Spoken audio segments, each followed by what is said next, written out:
Olá pessoal do primeiro ano,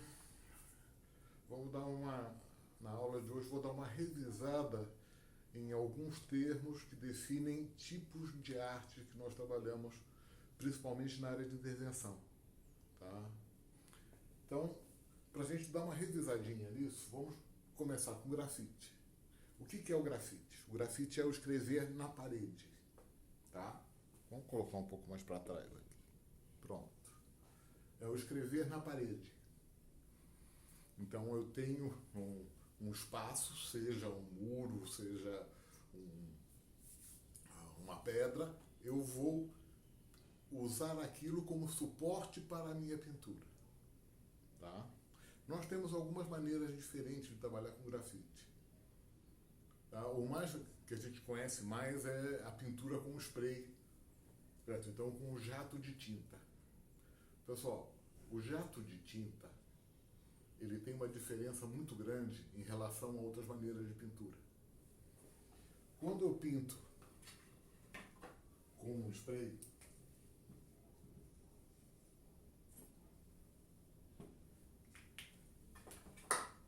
a tinta, ela vai sair do meu spray nesse formato. Então, a pintura, ela acaba ficando arredondada. Então eu não tenho aqui a definição que o pincel me permite. Usando essa questão do arredondado, é o que a gente pode analisar que é a imagem final do grafite. Você pode perceber, o grafite sempre tem formas arredondadas, por uma característica do que eu uso para pintar, da ferramenta que eu estou usando, do spray. Porque o spray, ele não dá a definição que o pincel dá. Então eu estou usando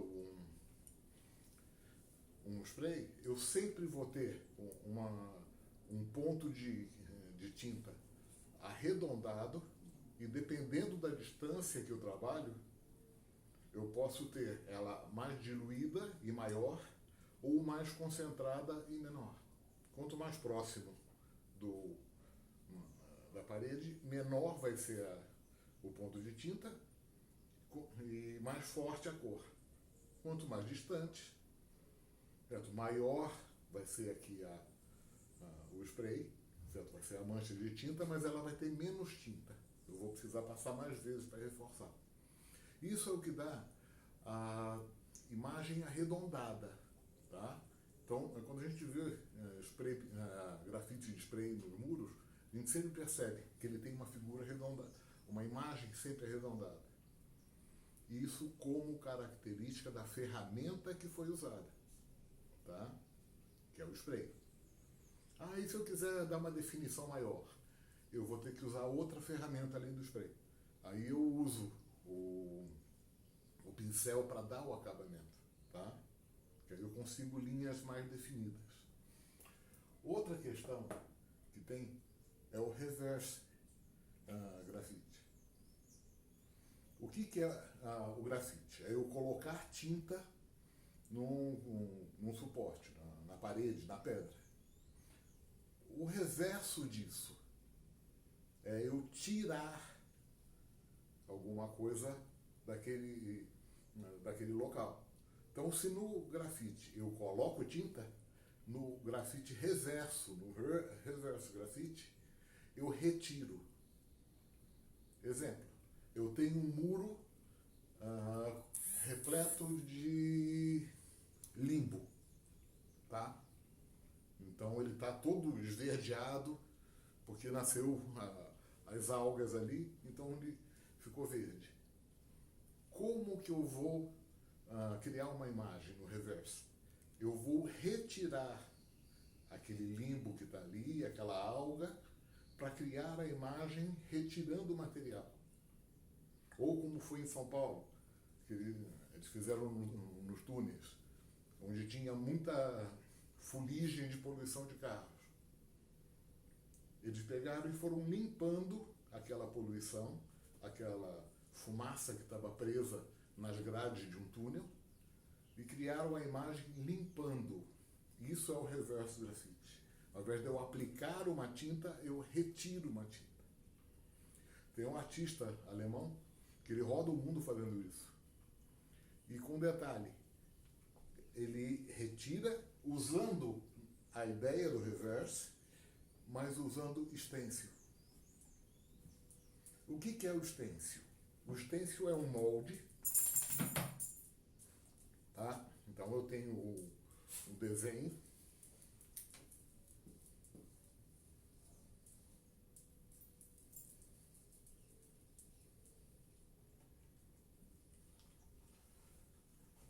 Eu tenho o molde com uma imagem recortada. Eu posso usar a técnica do stencil na pintura? Posso. Eu coloco aqui, coloco em cima da minha superfície e jogo tinta. Aí eu vou usar o stencil para fazer o grafite. Qual é a vantagem do stencil? Se eu quero repetir uma imagem muitas vezes, certo? Eu faço o molde, aplico na parede, jogo o spray, mudo de posição, jogo o spray e eu vou repetindo a imagem. Tá? E eu posso usar a ferramenta stencil no reverse? Também posso. Esse artista alemão que eu estava falando, ao invés dele colocar o stencil e passar tinta, ele dá um jato de água que limpa a parede. Então ele usa a técnica do reverse e usando como ferramenta o stencil. Tá? Porque o stencil permite que ele use a mesma forma várias vezes. Tá? No caso dele, é um pouco mais complexo, porque ele não repete as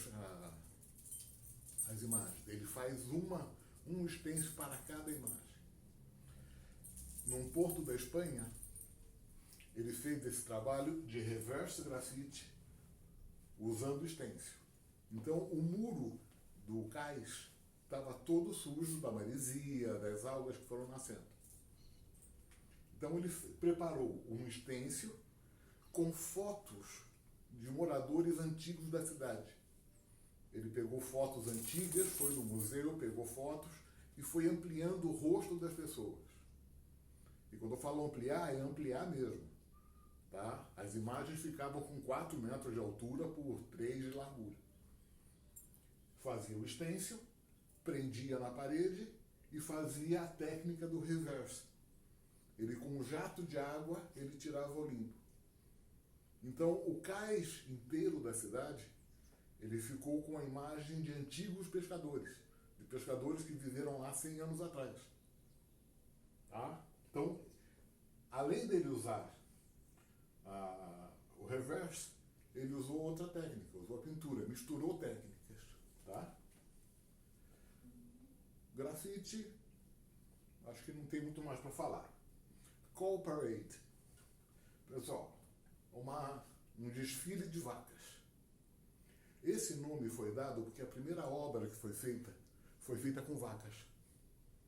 As pessoas, o artista, ele criou vacas em fibra de vidro, espalhava pela cidade e pedia para artistas irem e pintarem as vacas. Então, espalhado pela cidade, isso foi feito em cidades do mundo inteiro, tá? Desde nos Estados Unidos, na Europa, no Brasil. Tá? Em São Paulo ainda existem muitas vacas colocadas lá nas ruas. E por que manteve o nome? Porque foi o primeiro que usou. Mas eu posso usar qualquer animal. Eu posso usar qualquer imagem. Porque é um desfile com uma imagem. Aqui no caso foi a vaca. Mas eu posso usar qualquer outro animal. Então eu faço uma escultura. Essas esculturas, eu vou espalhar pelo ambiente que eu quero. Estou fazendo uma intervenção, estou mudando o ambiente, né? Estou fazendo uma intervenção urbana. E a pintura dessas imagens é feita por diferentes artistas, cada um dentro do seu estilo. Tá? Land art. Land, terra. Arte na terra. É quando eu uso o próprio ambiente, a própria terra, como material para a minha arte. Posso fazer isso com o jardim. Burle Marx fez muito isso. Então ele criava as imagens com plantas espalhadas, ele selecionava as plantas, o local onde ela ia, o tamanho onde ela ia, certo? E criava uma imagem. Certo? Posso fazer uma escultura, posso pegar um monte de pedras e vou empilhando, criando uma imagem. Eu acho que o mais conhecido, um dos mais conhecidos no mundo, é o Monte Rushmore, nos Estados Unidos. Vocês já devem ter visto uma imagem em que tem 4 rostos esculpidos na encosta de uma montanha. Aquilo é land art.